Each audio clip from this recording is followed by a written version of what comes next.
Pajes breaks his bat. Kirkring got to find it. Throws to the plate. Oh, my goodness. He throws it away.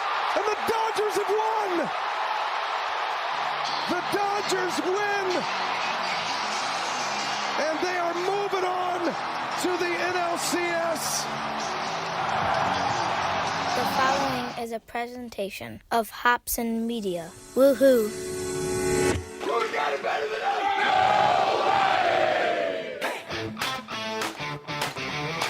This is the Church Pew Sports Podcast, featuring a group of pastors delivering bombastic takes on sports, life, and faith. We're going to attack this day with an enthusiasm unknown to mankind. Take a knee. Man, it's hard to break us now. It's hard to break us. As a matter of fact, you ain't going to do it. Lend an ear. These are some of the best questions I've had. I have to tell you that straight up. As the Church Pew Sports Podcast begins. We were all supposed to be here together, man. We're destined for this. Just stay the course. Give each other a high five. We are handing out the high fives as we gather again for Church Pew Sports. It's so good to have you all with us. Bill Hobson here, along with Pastor Paul Miller and David Collins, as we connect the world of sports to issues of life and faith. And it's good to see you guys again. I was off for a week. My understanding is that when the teacher is away, the substitute and the class just run amok. Comments have been coming in from all corners of the earth, or not. But Paul, what was it like, kind of riding in the jockey seat for a week? Yeah, I don't like it. It's way too difficult. It's way more fun just reacting to things that you tee up for us in these conversations, as opposed to having to bird dog the whole conversation. And it didn't help that I had like two of the most passionate baseball fans I know yeah. talking about their own teams. And I was like, okay, where's this conversation going? I don't know. Where's Bill? I don't know. Bill was spending 9 days in St. George, Utah, and in Mesquite, Nevada, in some of the most beautiful territory that this country contains. And I got to tell you, Utah is, for my wife and me, it's now our new favorite state outside of Michigan. It's just spectacular. It was good to get away for a bit. We did a lot of work out there. I know I'm using air quotes around work to tell some golf stories that we'll be sharing here in the next few weeks on my other channel. Meanwhile, back here in the world of Church Pew Sports, the headlines continue to just roll out from all the sports, from all across the spectrum. At the very beginning of this episode, I played a soundbite that actually occurred in real time about 30 minutes ago from when we are recording on Thursday evening. Right now, it's a little after 10 p.m. Eastern time on Thursday night. And just seconds ago, the Dodgers won their series against the Phillies in ridiculous walk-off 11th inning fashion because a pitcher panicked, I think is the best way to put it. David, is that the summary you would throw on what just happened? Yeah, I mean, bases loaded, 2 down, ground ball back to the pitcher. He knocked it down, didn't get it cleanly. And instead of just gathering it and throwing to first to get the force out and end the inning, he decided in a panic to chuck it home. He still might have had the guy at home, but instead he overthrew the catcher by about 9 feet over his head, and the Phillies ended up losing. And it's really unfortunate. I thought that Phillies team deserved a better fate than that. But yeah, ultimately that was just pure panic. And unfortunately, you have to watch more Dodgers baseball. Isn't it wild to realize that even the very elite of the elite athletes in this world have that moment, or they can have that moment where they panic? David, you and I were talking off air about several years ago when the Tigers were in the World Series with one of the best starting pitching lineups in the modern era of baseball. Now, they didn't win the World Series primarily because none of the pitchers could field ground balls. Yeah, it's PFP, Bill, PFP. Aldridge. It's your fielding position. Like, it's just the reality. And I mean, I remember when those Tigers teams, I mean, we had that long break, but it was very clearly the best team in baseball. And all of a sudden, ground balls back to the pitcher 3, 4, 5 different times. They're either not fielding it, they're chucking it past the first baseman, giving up extra bases. all these things. But this is what I was talking to my buddy who's a big Phillies fan and just went through this loss. This is what I was saying to him, the same thing you just said. These are the best in the world at what they do. And even they, in moments, can panic. Even they, in moments, can do a simple thing that they've done tens of thousands of times in their life. But when the pressure is on, it changes things. And all of a sudden, a ground ball that you should easily pick up, turn, throw to first, everything's fine. You get it and you think, I got to go home with it. I got to do something. And you make a mistake and you end up losing not just the game, but the series and your season. It's just crazy. Yeah, I think Tom Brady was the first to really talk about being the man in the arena, at least as from a pressure standpoint. And, you know, during spring training, you'll talk to these guys or you'll hear them do interviews in baseball. And they're their third week into spring training. They're all just sick and tired of it. And you'll hear one of them say, inevitably every spring, man, if I have to do pitcher fielding positions one more time, I'm so sick and tired of picking up the ground ball and throwing first. It's not that they can't do it. It's how do you handle the moment? Because if this is mid-August, the guy picks it up, throws to first base, ends the inning, and they go on. Hostile stadium, loud, extra innings, loaded, elimination game, and everything becomes a jumble at once. I just love that part of the pressure of playoffs in sports, but certainly during an elimination game in baseball. And by the way, in case you're all wondering, tonight's episode is not all about baseball. We're going to be hitting on a lot of topics, a lot of headlines, just trying to catch you up on the things that are happening in the world of sports in general. We'll talk some football. We're going to talk college sports. We need to start off with this very important question, though. Paul, I'll start with you. And it's prompted by a very bizarre tradition for the Seattle Mariners. It's a regular season tradition, although I cannot believe that a team with a tradition this ridiculous is still a factor in the postseason, and tomorrow night my Tigers need to beat them. Here is their tradition. One of the great traditions in baseball nowadays. Hot dogs from heaven. Cured meat raining down from the sky here in Seattle. You know, each bag comes complete with a hot dog, a mustard pack, and a ketchup pack. Oh, there you go. Oh, yeah. They are packed with love. They're packed with love. So here's what you need to picture, and then we'll talk about it. Let's picture the Hunger Games, where the contestants were out there in the arena, and if they did something right, like little packets of food or provisions would parachute down to them. At Seattle games, they are parachuting down hot dogs with the condiments all throughout the stadium, and they call it hot dogs from heaven. Seriously. Paul, would you eat one of those if it dropped into your lap? Yeah, I probably would. It can't be worse than a normal hot dog. Which brings us to our most pressing question to start the program. The best stadium, in-game stadium food on your personal leaderboard, where are you going? I'm getting a brat. You're just going straight up brat. Yeah. David? Yeah, I mean, I think that's a good call. I mean, if you're in Philly, you get a cheesesteak. If you're in LA, you get a Dodger dog. It's all dependent on where you, like, you go to Seattle, you get a bowl of crickets, like whatever it is, wherever you're at, you just got to enjoy what they have. What is it in Detroit?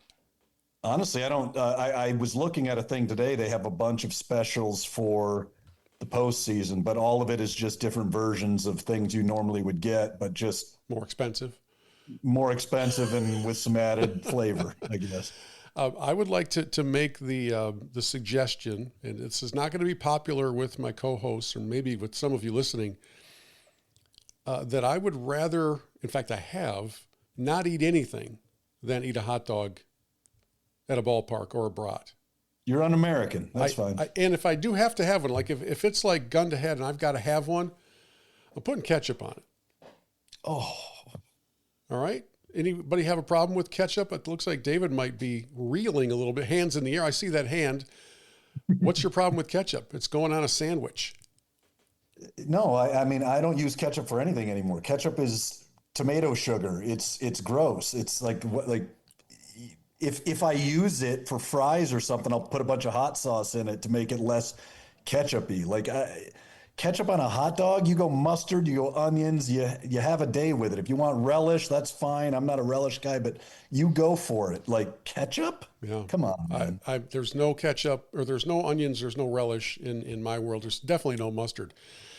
So if we go to a game, you guys are on your own for concessions. Now, Paul, how heartbroken are you that this moment took place last night on the post-game show after the Yankees went down? This is Big Papi talking to one of the victorious opponents of the Yankees. Dale, the Yankee lose. The Yankee lose. Let's go, baby. Let's go. Hey, let's do it again. The Yankees lose. And they're doing that with Jeter sitting on one side and A-Rod sitting on the other. Is there a more cathartic team loss in America than when the Yankees go down? Unless maybe it's the Lakers. Yeah, I don't know. Or it's just the end of the WNBA season is good for us, which I think just happened. Oh, it did? Here recently. I thought I saw a headline about that. Yeah, I think so. It's interesting being in Minnesota. There's as much rejoicing here as there is in Chicago when the Packers lose. That's kind of an interesting thing. Like Minnesota fans are much nicer people in general, but they still rejoice and experience their schadenfreude when the Packers go down. So I would put the Packers up there. Yeah. Yankees, In fact, maybe. talking about Packer stats, David, I was talking about rejoicing in your opponent's misery. How's the Micah Parsons project working out up there in Green Bay? It's football, so you have to take it a week at a time. And yes, the Micah Parsons thing has not worked out the way they hoped it would. I mean, Jamar Chase has more tackles, like solo tackles, than Micah Parsons, and Jamar Chase plays wide receiver for the Bengals. And that is an actual fact. But all of a sudden, 2, 3, 4 games, he goes on a run and has 3 sacks a game, and everything we say now is going to look stupid in retrospect. I'm not going to do that. He's too talented a player. The thing with Jamar Chase or with Micah Parsons is he's dealing with this back injury, and that was a process when he came over initially. I don't know if that's going to slow him down all season, but I still look at the Packers, even though they lost it at the Browns and they tied with the Cowboys. I still look at them as one of the top tier teams in the NFC. So it's not working out right now, and I like to laugh at them, but I'm not going to put my name on something that comes back to bite me a few weeks from now. Do you think he comes back or has come back before he should have, just because he wanted to prove that Jerry made a mistake? I do. I think a big part of it was that injury was known when the whole situation went down. They weren't going to play him week 1. They ended up shooting him up and playing him. But I think this is a recurring situation with him for at least this season, where he's going to be dealing with this injury. And I don't know if he's going to get back to who he was prior to this, because you can say whatever you want. You can hate Cowboys or Packers, or you can hate everything you want. He's one of the most unbelievably good pass rushers that we've ever seen. So I hope he gets back to that, because I like to see these players at the top end level, but I do think they rushed him back because he wanted to prove something. Yeah. And it just hasn't worked out quite the way they thought it was going to. When these seismic trades take place and a player is signed to generational money, and the kind that really can tip the balance of your salary cap, there's extra attention paid to the physical. I mean, they literally have to pass a physical. They have to be declared sound, you want to make sure you're getting a car that's in good condition, even if it's only got a few thousand miles on it, which is the case with Micah. There are some areas on the human anatomy that you're like, oh, that'll be fine. It's the elbow, it's the wrist, it's the something. When it's a knee or a back, that kind of thing, I don't know how you ever find confidence in, oh no, he's going to be fine. We could introduce you to athletes from the last several decades who have had a little back tweak that was with them for the rest of their careers. And maybe they can get the injections that numb the pain, but that doesn't repair the injury. I'm not wishing ill will on Micah at all. I'm just saying that you talk about a risk of a trade. And yeah, I would have been thrilled had he come to Detroit. But you talk about a risk in investing that much in a guy who's uncertain. It's just uncertain as to what he's going to be like physically. And, David, the snapshot a quarter of the way through the season, it is kind of fun to realize that there's a wide receiver with more tackles. That probably says more about that wide receivers team and his effort than it does about Micah. Paul, since we're talking NFL here for a moment, I'm super excited about my Lions. So is David. How are you doing with your Bears? How are you feeling? I'm like Bill Murray optimistic, which is this kind of naive, head in the sand, Groundhog Day kind of things are going to be great. So they're better, but there was only one way for them to go. It was kind of nice that they had a bye week last week because it was a little respite for me. I still think like the ceiling for them is like at 9 wins or something like that. Maybe, I don't think they're getting in the playoffs, but if they're around the wild card conversation as we get into the last month of the season, I think that's a win for the Bears this year. So you're still in Ben, we trust? Ben Johnson? Yeah. Okay. Haven't lost any confidence in Ben? I haven't lost any confidence in him. I'm still trying to figure out what I think of Caleb Williams. I know what I think of Kevin Warren, and I wish the Bears would move to the suburbs. I just think actually give some life and energy to a program that hasn't had it, a franchise that hasn't had what they need to have for a while. And I'm ready for the McCaskies to be gone too. How's that? Well, listen. I threw everybody under the bus in one sentence. Listen, as long-suffering Lions fans who have insert the name of Ford family into the McCaskey blank there, we feel your pain, and yet, in the last few years, a member of the Ford family has taken control, probably one of the least likely members, and basically granted free reign to the hirees that she made, and so far so good. So David, rank me right now your top 5 NFL teams in order of dominance. Where are we? I mean, it's tough to say overall, but and this is, again, I'm trying to come from as unbiased a perspective as possible. You don't have to do that. The Lions, I think, are the best team in the NFL currently because they have clearly the number one offense in the league by far. They've scored 40 points a game. They're on pace to break the record. The Eagles, even though they're struggling tonight against the Giants, I would put the Eagles up there. I think Tampa Bay, I love Baker Mayfield so much. Everything that dude is about is like not what everyone else is about.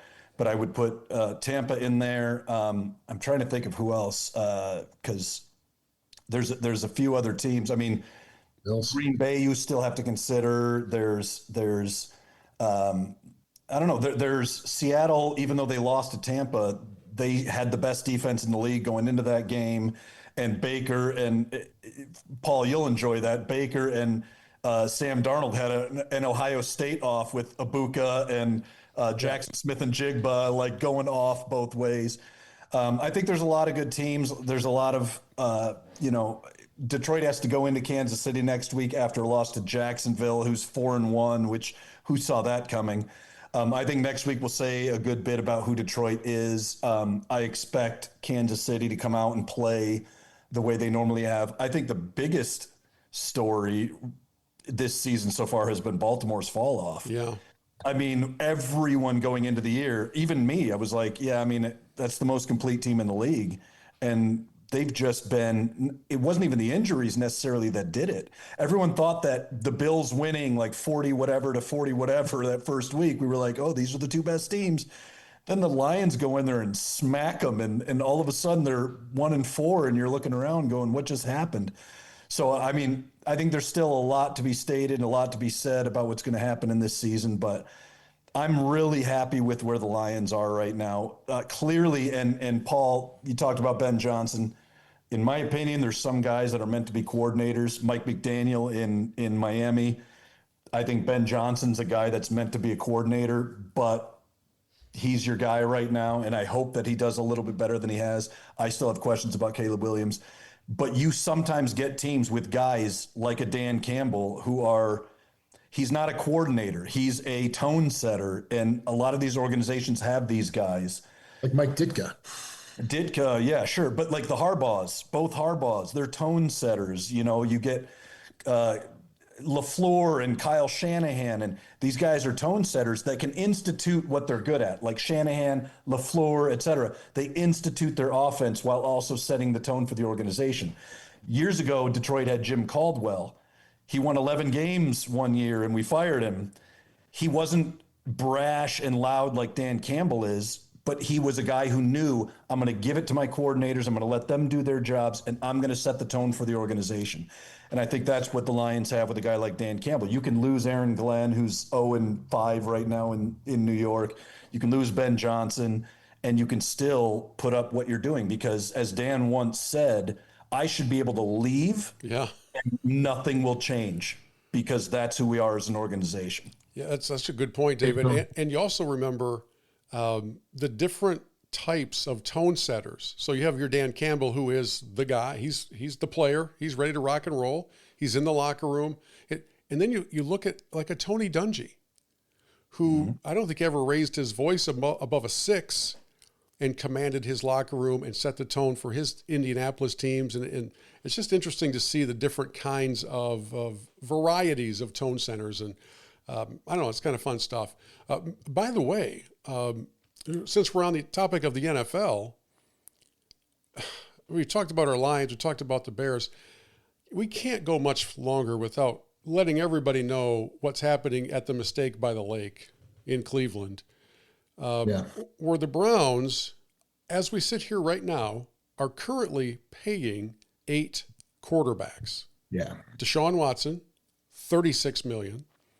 Jameis Winston, $2.2 million. Dylan Gabriel, $1.1. Joe Flacco, $1 million. Shedeur Sanders, $955,000. Bailey Zappi, Dorian Thompson Robinson, everybody. Who had him on your bingo card? And Kenny Pickett, is this correct? Making $8,000 on a practice squad? They're paying 8 quarterbacks. Paul, you got to take us inside Brownie land. Yeah, I'm calling a guy who works for me. As soon as my phone decides to work, calling him right now. This is our new feature called Phone a Friend.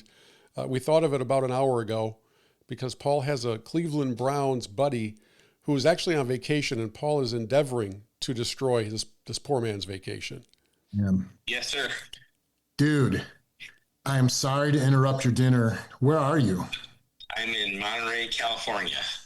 Okay, well, I just need like 3 minutes of your time, bro.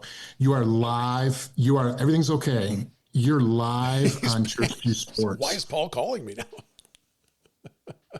We are talking about the Cleveland Browns and the fact that they are currently paying 8 quarterbacks for a total of $41.6 million.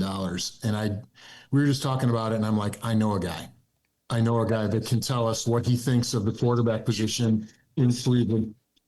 9 quarterbacks over the last, since 1999. So at least we have some on the roster that can throw a football. Are you saying like unlike my Bears? Is that what you're saying? Sure. At least our quarterbacks don't paint their nails. That's true. Who is the man? Like 2 years from now, who's the man in Cleveland? Is he on the roster now, or do we not know? No, I'm a Cleveland Browns fan. Let's be realistic. The guy, we have no idea who the guy is. We will never know who the guy is. This is the nightmare that we live every week, every season. So what has kept you on board as a Browns fan? I'm not quite sure. Fair. Loyalty, the hope that maybe the underdog will one day win. Remember, I'm from Chicago, and I did get to see the Cubs win the World Series, so I'm hoping that happens for the Browns someday. Would the Browns be better off if Kevin Costner was actually their general manager? Yes, 100%. Yes, let's just play that movie on repeat. Do you remember a time when the Browns had a guy, Maybe you don't. It's a long His time name's ago. Baker Mayfield. No, as eras ago, eons ago. Yes. Baker Mayfield. Yes. Carolina had Baker Mayfield. My and son and I Darnold. go back and forth on the Baker Mayfield issue. It was the right thing to move him on because he was never going to regain trust, and they were never going to trust him. He was never going to trust them. It was a relationship that was broken beyond repair. So, wow. I wish Baker Mayfield well today. I wish he played like that in Cleveland. It wasn't hurt, but that's hindsight is 20. Okay, hang on. Revisionist history here. His rookie year, he set rookie records as a quarterback, and he played through injury to try to keep that team relevant and keep his job there, and they decided to get rid of him anyway. I think you're right. It was the best move, not for Cleveland. It was the best move for Baker Mayfield. And Carolina had him and Sam Darnold, and that, look at them now. So I agree with you in a sense, but I mean, come on, man. You had a guy that is a perennial winner. He's an underdog winner. That's what you've needed. Well, we can't get him back, so we got to move on. And we've made mistake after mistake after mistake. That's fair. That's fair. Welcome to my nightmare. By the way, if you put on your official Church Pew Sports decoder ring, whenever David says, I agree with you in a sense, it means I don't agree with you in any way, shape, or form. But I'm being polite. Yes, that's my polite way. Okay, we've kept you from your wife long enough. Tell Shauna that something was going on at work that we had to talk about, and she'll be okay. Thanks, David. See you, man. All right, Paul, give a proper introduction to the gentleman we just heard from on your phone a friend line. Yeah, his name's David Borma. He works with me at the Evangelical Free Church of America. He actually leads the student missions arm of what we do. And he's a great guy and a good friend. So when I texted him and said, I'm going to call you in 2 minutes, he actually got up from the table. They were out to dinner, he and his wife. On He vacation. actually got up from the table and walked outside because he thought something was wrong. David, So, when you hear this, just know that David Collins and I both outvoted Paul. You get to send him the bill for your dinner. For interrupting your vacation dinner. It's the least we can do. It's the least we can do is let Paul pay for your dinner. I think that's literally the definition of the least we can do. that is that is the least you can do. Okay, one more pro football conversational piece since we're hitting all these headlines and kind of jumping all over the place. You guys are both really well versed in what's happening with teams that aren't necessarily your favorite teams because you're also involved in fantasy football world. Yeah. And Paul, I know you've got a little bit of concern these days with some tampering issues in your fantasy league, and David might be able to help with that. So why don't you? That's what I was hoping for. David, I need some help, bro. I'm the commissioner of the league at my office, and here's what just went down. Earlier this afternoon, it's housed on ESPN. So earlier this afternoon, 2 guys in the league completed a trade. Whatever his name, Krosky Merritt, the running back for Washington. Bill. Just call him Bill. Bill, okay. Jackson Dart and Rashee Rice traded for CeeDee Lamb and Drake May. So pretty, not an unreasonable trade, I don't think, in either direction, especially if you believe in the upside of Jackson Dart. And I'm the commissioner, right? So in ESPN leagues, what normally happens is the trade has to sit for 24 hours so that the rest of the managers can vote to veto it if they want to. But I will normally text the 2 parties involved and say, hey, if you guys want this trade to be completed immediately, just let me know. As long as you both agree to that, we can do that, right? Because I hate it when you make a trade and then because of the process, you can't start the guy immediately. And Jackson Dart was going tonight for the Giants. So I texted you guys. I asked them the question, you want me to approve this trade immediately? And the guy who's getting Jackson Dart replies in 5 seconds and says, yes, please. I want to start him. The other guy doesn't reply until kickoff of the game. So it's too late. But he replies and says, yeah, that's great. No problem. And we're 30 seconds into the game. So now I'm like, what do? I can go in and adjust the other guy's lineup, which I do. And this all happens right about as Jackson Dart is rushing for a touchdown on the Giants' first possession. I think at halftime he had 19 points. I don't know what he has now. I don't know what to do. Commissioner tampering. I'm going to hear about it from the guys because they're all uptight. I told the guy who traded Jackson Dart that if he ends up losing the game, I would give him a special dispensation, like maybe a free waiver bump or something like that. But trying to figure out what's the moral best right thing to do here. Did that make sense, what I just explained? Yes, it makes a ton of sense. I've been a commissioner for multiple leagues. I'm a commissioner for my family league, and we get these situations all the time, like where a guy will drop a player on like a Saturday night, and then the player's not available on waivers until Wednesday, but somebody wants to pick him up and play him that week.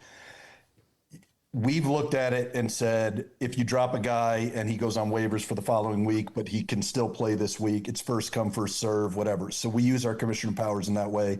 If you text me and say, hey, I want to pick up this guy that was just dropped, I just saw he was down there. I think in your situation, if they made the deal and one of them agreed on it, the other one eventually agreed on it, whatever, I don't think it matters if the game has started. I think the integrity of the game says that they wanted to make this deal. They both have told me that this deal was okay. I'm going to go ahead and do this. And people might have a problem with that. Commissioner using his powers. It's like, no, I'm trying to do this the best way that I can. I'm trying to make it as fair as possible.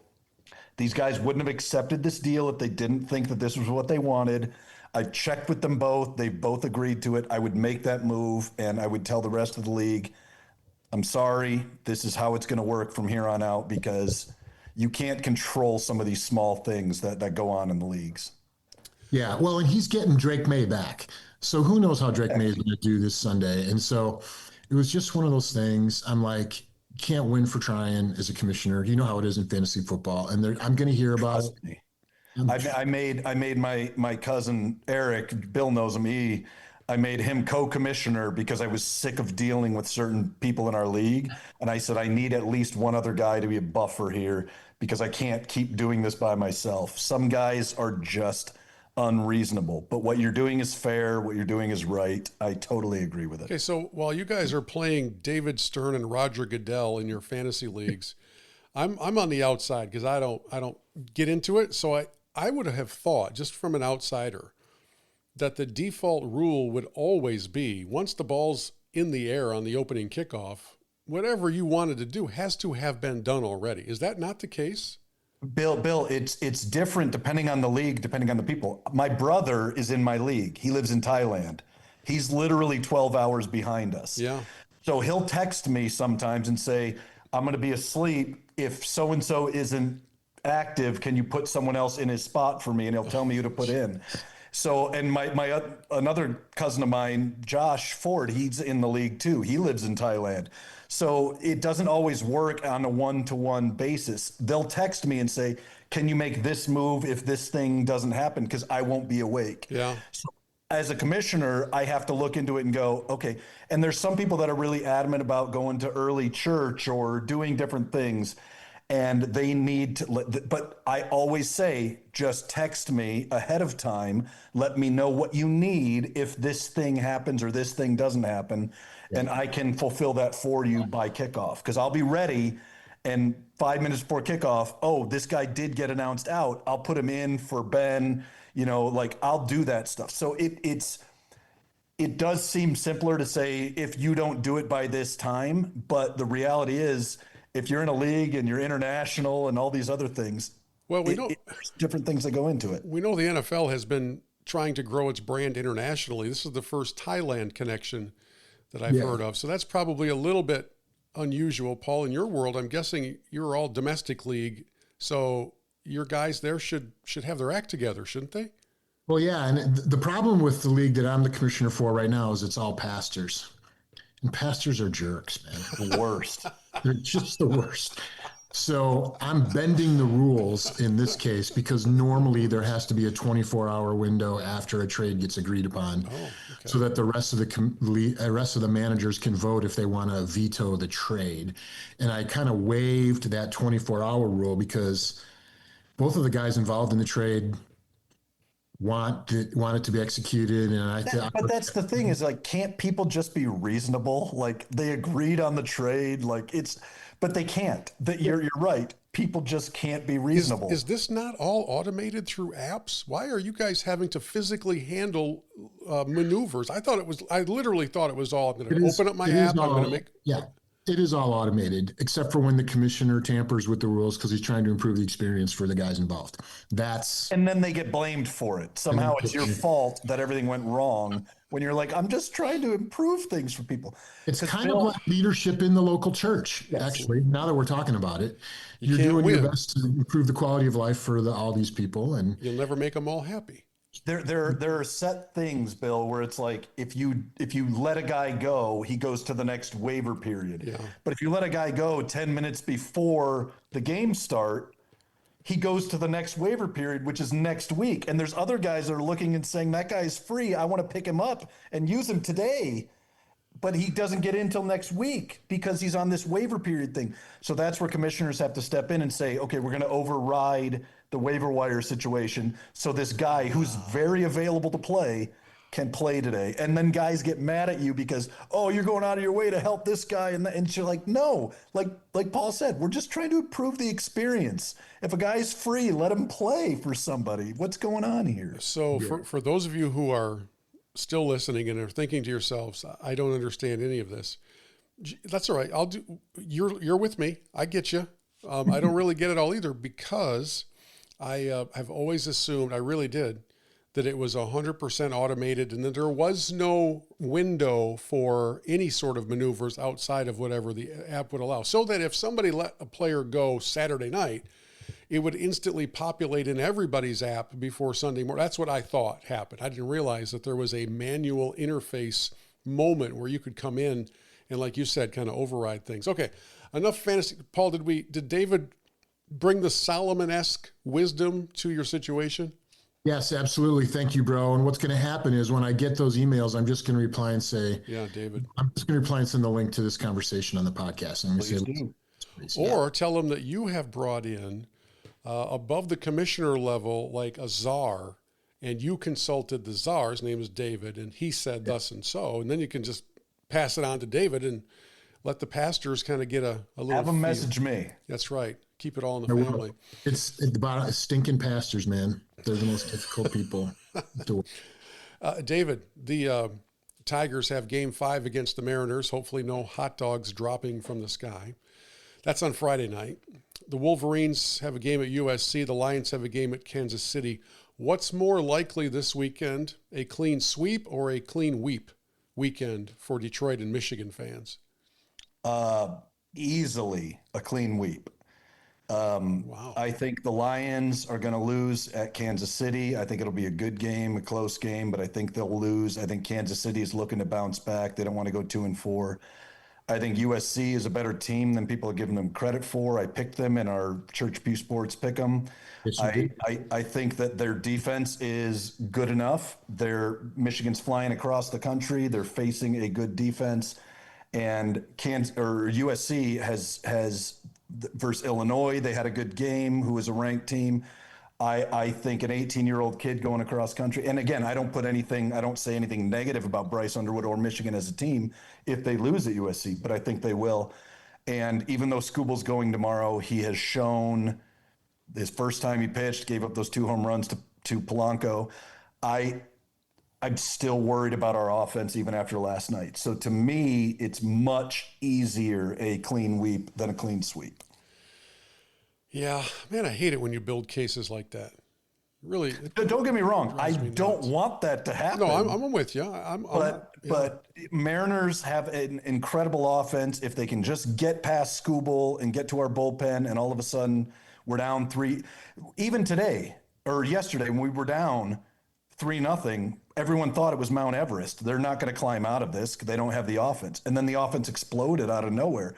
Do I think that's going to happen again? No. Could it happen again? Sure. But if I'm playing the odds, I really do think that we're looking at a 3-loss weekend. But if we get a 3-win weekend, I'll be thrilled. Oh, man. And act like I knew it was going to happen. Yeah, Bill, just so you know, in the NCAA Pick'em games for this weekend. There are only 2 out of the 9 of us that are participating that have actually picked Michigan to win. Really? I know Bill did. He always does. Yeah. Yes. And Josh Pardee are the only 2 that have decided to roll with the maize and blue. So I'm not surprised by that. But I don't think it's going to be particularly close, but we'll see. I think they're going to win kind of handily. Okay, I kind of hope they do, but I didn't pick them. I hope they do too. Yeah. I'm not going to set up this next soundbite, but it will be followed by the question that I cannot wait to hear both of you respond to this. So here's the soundbite.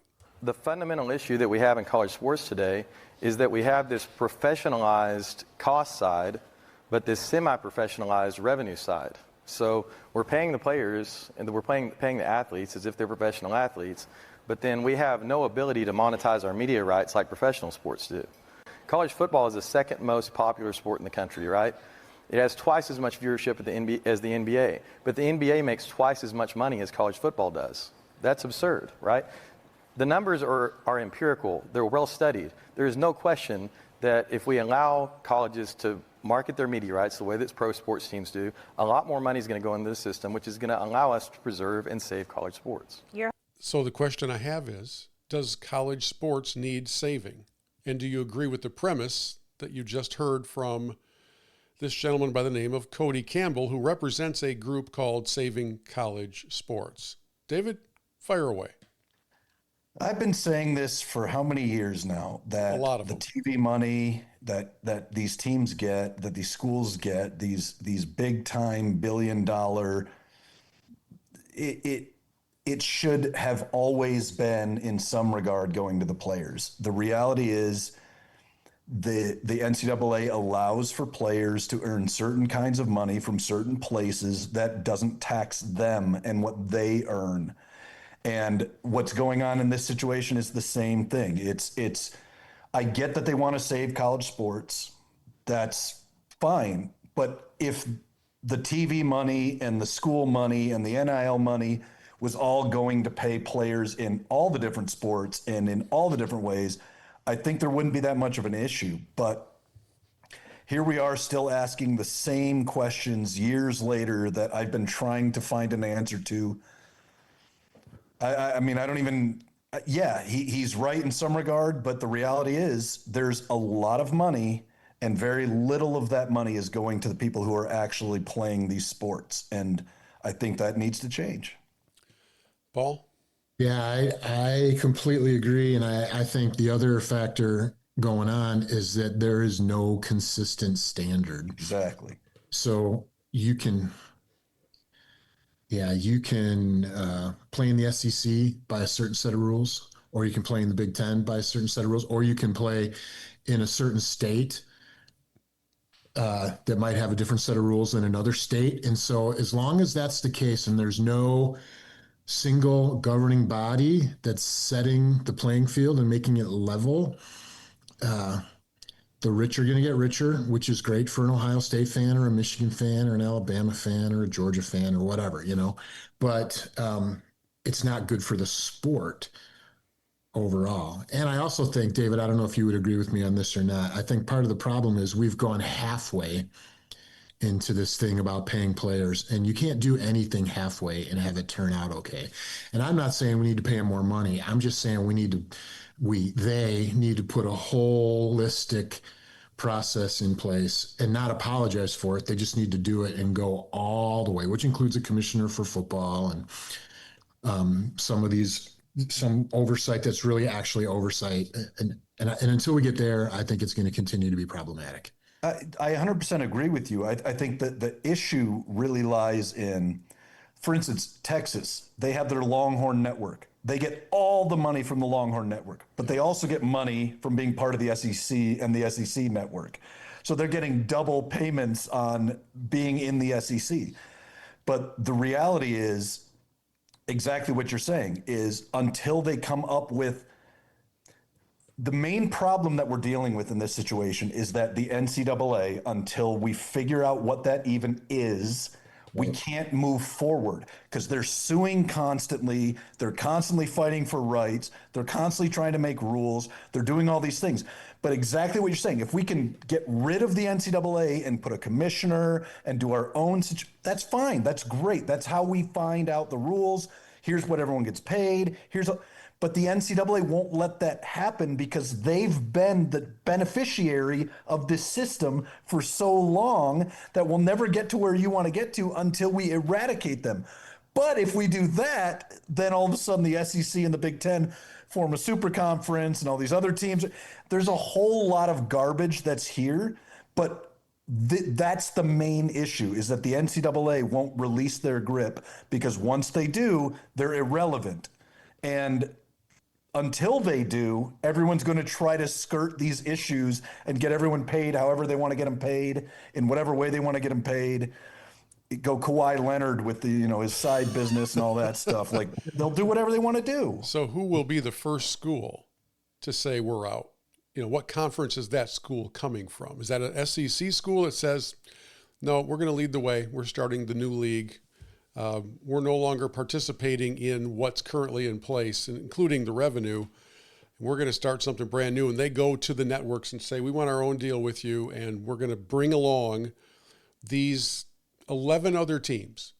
We're going to bring along, Michigan, Ohio State, Alabama, Florida State, Miami. We're going to be Alabama. We're going to be the leaders of. Where's that going to start? And does it happen within the next 5 years? Yeah, it's going to start with a coalition. I don't think it's going to be a single team. It's going to be a group of teams, a group of blue blood programs that come together and say, this is what we're going to do, and good luck surviving without us. I think that's how it's going to play. It's kind of like the Big Ten conversations going on right now about the private equity thing. And Ohio State and Michigan are holding out and saying, yeah, we're not doing that, because Ohio State and Michigan don't agree on much, but they can agree on the fact that that deal's not good for the big brands in the Big Ten. And I think the big brands from the Big Ten and the SEC, and even from the other, like the Big 12 and the ACC, that group of schools, you're going to see them come together and say, this is what we're going to do because it's best for us, and good luck surviving without us. That's what I think. I actually am trying to connect with the gentleman whose soundbite you heard, Cody Campbell. I'd like to get him on the podcast. I haven't had any success yet, but we'll keep on trying and see if we can make it happen. I think it'd be a fascinating conversation. Let's go on to Holy Discontent. It's time to blow off some steam. Get it off your chest. Rant about what's most bothering you. I got a lot of problems with you people. Now you're going to hear about it. It's time for Holy Discontent. I'll go first. The Tigers offense. Okay, I'm done. David, you're Holy Discontent. Yeah, no, you kind of stole a little bit of my thunder. I will say this. The Tigers are on one game away from the ALCS. Just crazy. My Holy Discontent is with Scott Harris. Look at Seattle's roster. They put Naylor, they put Suarez at the deadline as bats. Now, instead of going 4 deep, their lineup goes 6 deep with guys you have to worry about. But Scott Harris decided we didn't need to add a bat. We've been the worst offense I've ever seen for a month and a half, and it blows me away that Scott Harris did not think. And then, listen, I'll give him credit. Finnegan and Montero have been great in the bullpen, but we needed starting pitching help. What did he do? 41-year-old Charlie Morton and Chris Paddock, who has been a bum his entire career. Like, I'm so frustrated. And again, this is on the back of me saying, we might go to the ALCS tomorrow. I have no idea. But the fact that he didn't think it was important to add some offense to this team drives me insane. So Scott Harris, you're my Holy Discontent. David, just one quick note before Paul jumps in. This is more of a point of research because I have not done the research, but in watching Game 4, the Tigers and the Mariners, I don't recall a time ever in my life where more ground balls were hit to a first baseman than the Tigers hit to Naylor. I think he might have had 11 putouts by himself. So I'd like you to do that homework if you would, please. And you can't even see the balls because of the belts he wears and the shoes he has on because he's so gaudy, which great. And he just had a baby, I think. Fine, great. It drives me nuts watching this guy. And then Suarez hitting a bomb the other night. I'm looking at it going like, you couldn't have added one dude that can swing a bat that might change things for us, but he stuck with it, and here we are. He's going to be rewarded for it somehow. I don't know. If Scooble loses 1-0 tomorrow night, we're going to have some issues. That's for sure. Paul, not with Scooble. No, he'll be gone anyway. So, Paul, you're wholly discontent. Well, I just need to add a PS on to yours and David's holy discontent, which is like complaining about your team when you're one win away from the NLCS, the ALCS, and you got your ace going in that game is kind of like AJ Brown grumbling about his fantasy stats when his team is 4-0. That's all I want to say. You haven't watched our team, have you? Yeah, no, I haven't. The fact that we're still alive. Agonizing month and a half you've ever seen. This makes no sense. 7 games all of September, man. It's been brutal. 6 I don't know All-Stars. how we're doing this. 6 All. Imagine being a Guardians fan right now and realizing you lost to this Tiger team. All right, Paul. My only discontent is with preseason NCAA football rankings. I want to throw a couple of stats at you guys, right? Miami, preseason unranked, now number 2. Oklahoma, preseason unranked, now number 13. Texas, Penn State, Clemson, preseason numbers 1, 2, and 4, now all unranked, right? So I was just in Pennsylvania last weekend, and my flight to get out there was loaded with Oregon Ducks fans, right? Just loaded. And I get out there and I decide, of course, what I'm going to do is the conference I'm speaking at, I'm going to wear some Ohio State gear, get up in front of the group to speak, because why wouldn't you? We were in Harrisburg. So I do that and I get an unbelievable amount of grief from Penn State. We were ranked number 2 preseason. Ohio State was ranked number 3 preseason. And so I've kind of been systematically going back to the people that gave me grief that haven't replied to any of my texts since I get quiet, don't they? That last game. And I think they've deleted me from their contacts and blocked me on their social media when Penn State turned on and lost to UCLA. So I don't understand the point of preseason rankings. I think we should wait till like the beginning of October or maybe 4 or 5 weeks into the season before we start making rankings. I understand that a lot of people bet a lot of money before the season starts on who they think is going to do what, but it's kind of a pointless endeavor, and it's just kind of annoying. Yeah. It's not, the problem is it's not a pointless endeavor. It gives a leg up to teams that got ranked higher. That's what bothers me about the system. It's not just, hey, it's pointless. Your number's here. You're 1, you're 2, you're 3. And I'm going to be, Ohio State to me, probably the best team in the country. But the team that deserves to be number 1 right now is Miami. Ohio State's best win is against a team that's no longer ranked. Oregon's best win is against a team that's no longer ranked. Miami's beat 2 ranked teams.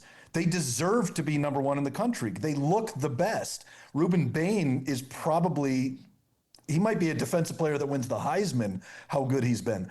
That's the problem. So Miami's ranked behind Ohio State. And again, I think they're 1 and 2 toss up there as good as each other.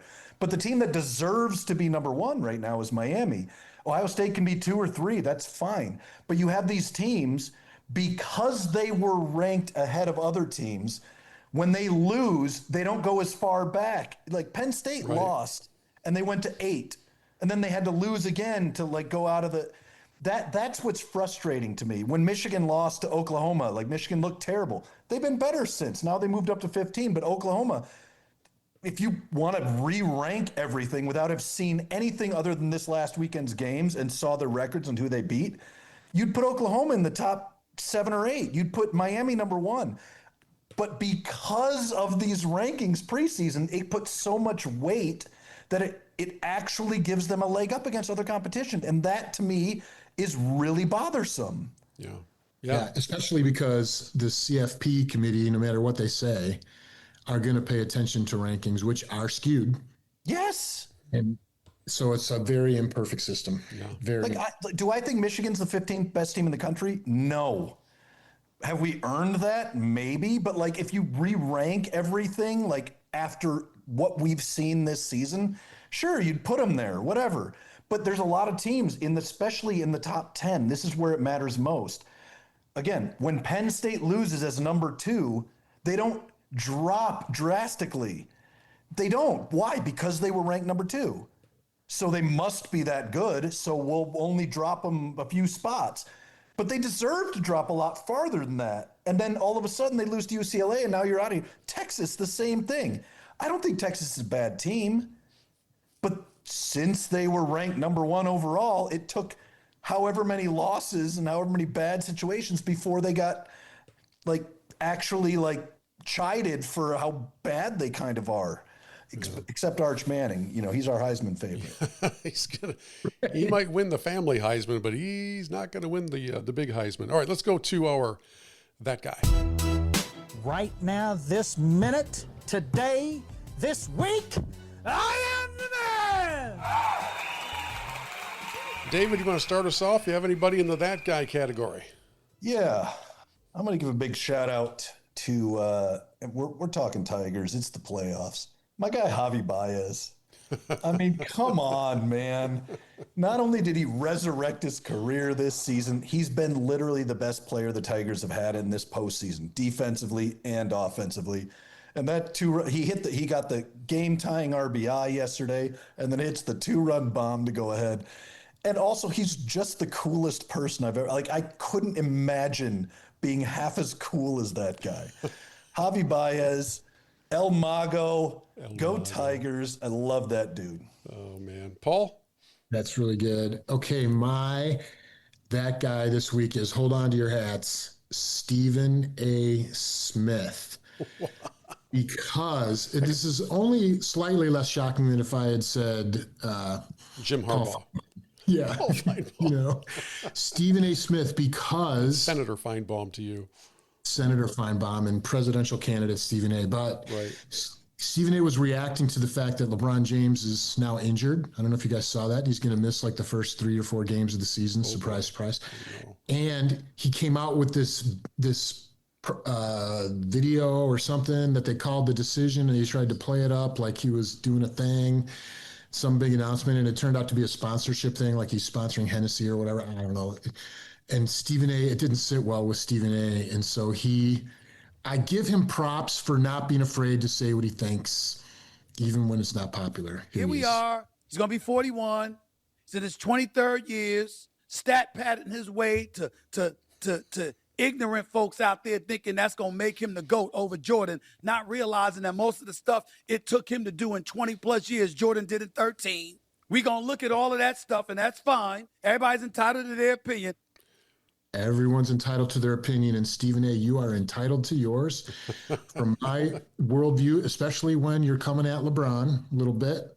So well done. Yeah. I give props for that.